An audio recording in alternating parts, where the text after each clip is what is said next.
እያንዳንዱን ነገር እናነሳለን። ስለዚህ እንግዲህ ለዚህ ቻናል አዲስ ከሆናችሁ ከወዲሁ ሰብስክራይብ ማድረግ እንዳይረሳ። አዲስ ካልሆናችሁ እንደተለመደው ቪዲዮችን ላይክ አድርጉ፣ ሀሳብ አስተያየታችሁን ኮሜንት ስራ አስቀምጡልን። ወደ ጉዳያችን እጅግ በጣም በሚገርም ሁኔታ እንግዲህ በትላንትናው ዕለት አዳዲስ ነገሮች ተሰምተዋል። እጅግ በጣም ለማመን የሚከብዱ ነገሮችን ሰምቻለሁ። በተለይ እንግዲህ የመጀመሪያው ሄርሜላ ጉዳይ ነው። ስለ ሄርሜላ ጉዳይ በጣም ብዙዎቻችሁ ማለት ይቻላል ስትጠይቁ ነበረ።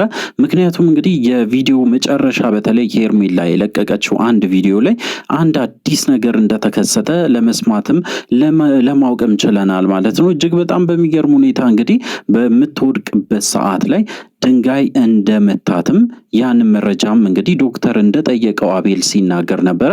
በዛን ሰዓት እንግዲህ በጣም ደንግጣ ነበረ። ምክንያቱም ደግሞ ጽንሱ ወርዷል ወይስ አልወረደም ያንን ነገር ማወቅ ስላልቻለችና ራሷን ስታ ለረጅም ሰዓታት ስለቆየች ምን እንደተፈጠረ እንደማታውቅና በዛም በጣም እንዳዘነችና እንግዲህ በጣም ስሜታዊ ሆና ስታለቅስ እንደነበረ ያው ሰምተናል፣ አይተናል። በተለይ እንግዲህ ከትላንት በፊት ነው ይሄ ነገር የሆነው። ትላንትና ደግሞ አዳዲስ ነገሮች ነበሩ። ሆስፒታል ነበረች።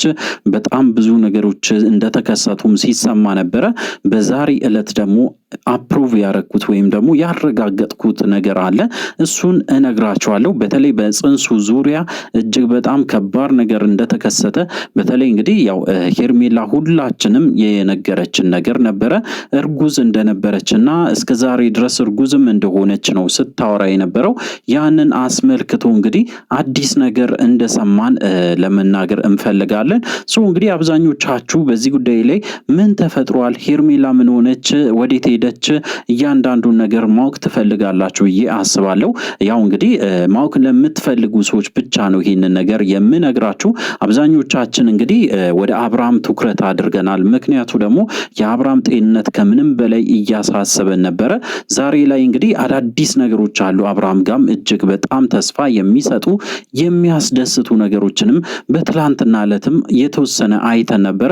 በዛሬ ዕለት ደግሞ አዲስ ነገር አለ። እሱንም እነግራችኋለሁ። እንግዲህ በጣም በሚገርም ሁኔታ የሄርሜላ ጉዳይ ስናነሳ እርጉዝ ነበርኩኝ ብላ እንግዲህ በጣም ብዙ ነገሮችን ስትናገር ነበረ።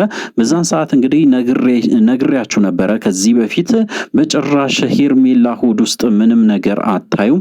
የምታዩት ሜቢ እንግዲህ ሽሮና ቲማቲም ሊሆን ይችላል። ከዛ ውጪ ግን ምንም አዲስ ነገር ልታዩ አችሉም ብዬ ነግሬያችሁ ነበረ። በስተመጨረሻ እንግዲህ ያው እርግዝናው ፌል እንዳረገ ወይም ደግሞ እንግዲህ ጽንሱ እንደወረደ አይነት ነገር አድርጎ ሲያወሩ ነበረ። በዛሬ ዕለት እንግዲህ ያንን ቪዲዮም እየሰሩ እንደሆነ ሰምቻለሁ። ይሄንን ነገር እንግዲህ ያው ውሸት ስለሆነ ውሸትን በውሸት ለመደበቅ የሚሄዱት ጥረት እንጂ መጀመሪያውኑ የተፈጠረ እርግዝና እንደሌለ በዚህ አጋጣሚ ልነግራችሁ እወዳለሁ። በተለይ እንግዲህ አብርሃምን ቴንሽን አድርጎት በዛም በዚህም አስሮት ወደዚህ ትዳር ውስጥ ወይም ደግሞ ወደ ሄርሜላ ትዳር ውስጥ እንዲገባና እንዲጎተት እያደረጉት ነበረ። አሁን ላይ የተሳካ አይመስለኝም። ነገር ግን በጣም በሚገርም ሁኔታ በአብርሃም ሳይድ ደግሞ አዲስ ነገር ተከስቷል። በተለይ እንግዲህ ዳኒ በጣም ብዙ ነገሮችን ሲያደርግ ነበረ። አብርሃም ወስዶ ወደ ሄርሜላ ሊወስደው እንደነበረም ጭምር ሰምቻለሁ። በተለይ እንግዲህ በጣም ብዙ ሰዎች ማለት ይቻላል ለዳኒ ገንዘብ እየላኩ በጣም በብዙ መንገድ እያባበሉት በተለይ አብርሃምን ወደ ሄርሜላ እንዲወስዳት እንግዲህ በተለይ በጣም በተደጋጋሚ ሲሞክሩ ነበር። አብርሃም ወደ ሄርሜላ ቤት አልሄደም። ሁለተኛ ደግሞ እንግዲህ አዲሱ ነገር ምንድነው ካላችሁ በትላንትናው ዕለት እንግዲህ አብርሃም ፍጹም ጤነኛ ሆኖ እንደመጣ አይተናል። አንዳንድ ነገሮችን እንግዲህ እንደሚቀሩለት ወይም ደግሞ መረጋጋት ብቻ ሳይሆን እረፍት እንደሚያስፈልገው ያው ረዳት ችለናል። በዛን ሰዓት እንግዲህ ነቡዚ በጣም ቢጮም በጣም እንግዲህ ብዙ ነገሮችን አክት ቢያረጉ እንኳን ነገር ግን አብርሃም በሚያስገርም ሁኔታ እንደ ጤነኛ ሰው ማለት እንግዲህ ጤነኛ ሆኖ ሙሉ በሙሉ እነሱ የሚናገሩትን ነገሮች መልስ እየሰጠ በስተመጨረሻ እንግዲህ በእናንተ ሐሳብ ስላልተስማማው እንግዲህ ወደ ራሴ ተመልሻለሁ። አሁን ላይ ባለውበት ሁኔታ ደስተኛ ነኝ። ስለዚህ ባካችሁን ሂዱ፣ እኔ እረፍት ማድረግ ፈልጋለሁ ብሎ እንግዲህ ወደ ክላሱ ገብቶ እንደተኛ አይተናል። እንግዲህ ዛሬ ደግሞ ፍጹም ጤነኛ ሆኖ ነው የመጣ። እጅግ በጣም አስገርሞኛል። እንግዲህ አብርሃም አሁን ላይ ፍጹም ጤነኛ እየሆነ መጥቷል። በተለይ እንግዲህ መጀመሪያ አካባቢ ላይ ከሄርሜላ ጋር እንደተለያየ እጅግ በጣም ከባድ ጊዜ እያሳለፈ እንደሆነ ለመረዳት ችያለሁ። ነገር ግን አሁን ባለበት ሁኔታ ደና የሚባል አይነት አእምሮ ላይ እንዳለ ያንን ነገር ለመረዳት ችለናል። እንግዲህ አንዳንድ ሰዎች አብርሃም እንዲያብድና ሌላ ነገር ውስጥ እንዲገባ የሚፈልጉ ሰዎች አሉ። አሁንም በተደጋጋሚ አብርሃም አብደዋል፣ አብርሃም ሙሉ ጤንነት ላይ አይደለም፣ አብርሃም ጤነኛ አይደለም ብሎ እንግዲህ በተደጋጋሚ ቪዲዮ እየሰሩ በተከታታይ እንግዲህ በዚህ ጉዳይ ላይ ሲሳተፉ የነበሩ ሰዎችን አይቻለው። እጅግ በጣም በሚያሳፍር ሁኔታ እንግዲህ ቪዲዮ የሰሩ ሰዎች ብቻ ሳይሆኑ በዚህ ጉዳይ ላይ የቅርብ የሚባሉ ሰዎች መሳተፋቸው ነው በዚህ ጉዳይ ላይ ያሳዘነኝ። በተለይ እንግዲህ እነ ቡዜንም እንጠቅሳለን። ቡዜም እንግዲህ በጣም በሚገርም ሁኔታ እጅግ በጣም እንደተጨነቀ በጣም እንደሚያስብለት በተለይ እንግዲህ እንደምታስብለት አይነት ነገር ሆና ለአብርሃም በጣም ብዙ ነገሮችን ስትናገር ነበረ። ነገር ግን አላማዋ አንድ እንደሆነ ለመረዳት ችያለሁ። በተለይ እንግዲህ አላማዋ ምንድነው ካላችሁ ከሩታ ጋራ የገባችበት ግብ እንደሆነ ለመረዳት ችያለሁ። ከሩታ ጋራ በፍጹም አሁን ላይ እየተስማሙ አይደለም። እንግዲህ ሩታን ለመጉዳት ያላት አማራጭ አብርሃምን እንደመጠቀሚያ ለማድረግና አብርሃምን ወደ ራሷ ወስዳ እንደምንም እንግዲህ አሳምና ወደ ሄርሜላ ልትመልሰው እንደሆነም ጭምር ለመረዳት ችያለሁ። እሱ ብቻ አይደለም ለሱ ጤንነት የምታስብ ከሆነ እንኳን አትሊስት ለአብርሃም እንኳን የምታስብ ከሆነ ተረጋግታ በሰላም ልታወራው ትችል ነበረ። ነገር ግን እንደመጣች እጅግ በጣም ስጮ ነበረ። እጅግ በጣም ከምታስቡ በላይ ጤነኛ ሰው እንኳን ሊያሳብድ የሚችል አይነት ጩኸት ስትጮ ነበረ። እሱም አልፎ እንግዲህ አብርሃምን ወደ ሌላ ነገር ለመክተት ፍጹም ጤነኛ አይደለክም፣ ምንድነው የሆንከው? የምታወራውን ነገር ታውቀዋለህ ወይ? ወዴት እየሄድክ ነው? ለምንድነው እዚህ ቤት የመጣክ? በጣም ብዙ ጥያቄዎችን አብርሃም ላይ ስታጎርፍ ነው የነበረችው።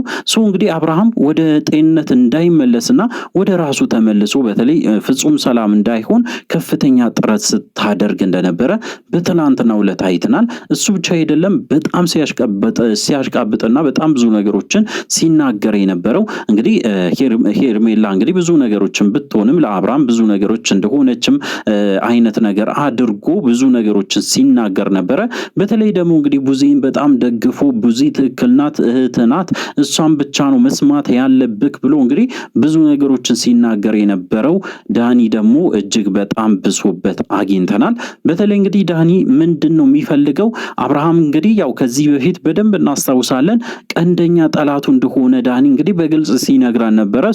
አሁንም ዳኒ እንግዲህ እጅግ በጣም በሚያሳፍር ሁኔታ ለአብርሃም ሳይሆን የቆመው ለራሱ ጥቅም መጥቶ እንግዲህ አብርሃምን ከልክ በላይ እያስጨነቀው እንደሆነ ለመረዳት ችለናል። እጅግ በጣም በሚገርም ሁኔታ እንግዲህ በትላንትና ዕለት አንድ ሁለት ነገሮችን የተናገረው አብርሃም እጅግ በጣም በሳል እንግዲህ ወይም ደግሞ ፍጹም ጤነኛ ሰው የሆነ ብቻ የሚናገር አይነት ንግግሮችን ተናግሯል።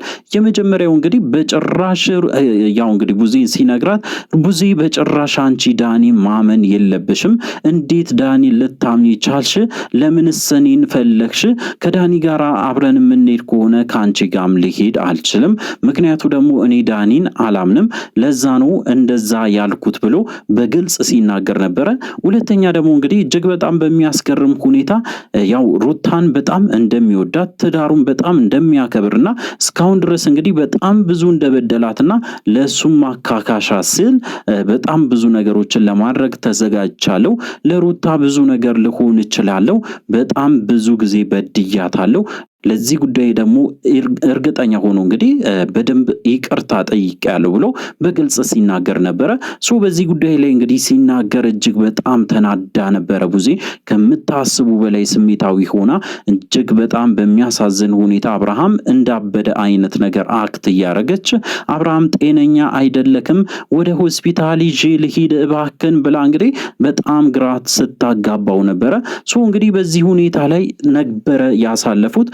አዳዲስ ነገሮች ተሰምተዋል። በተለይ እንግዲህ ያው ሄርሜላ እርጉዝ እንደነበረች አሁን ላይ እርግዝናው እንደሌለ ሲወራ ነበረ። ወይም ደግሞ እንግዲህ ድንጋይ መቷት ሆዷን ያው እርግዝና ወይም ደግሞ ጽንሱ እንደተጨ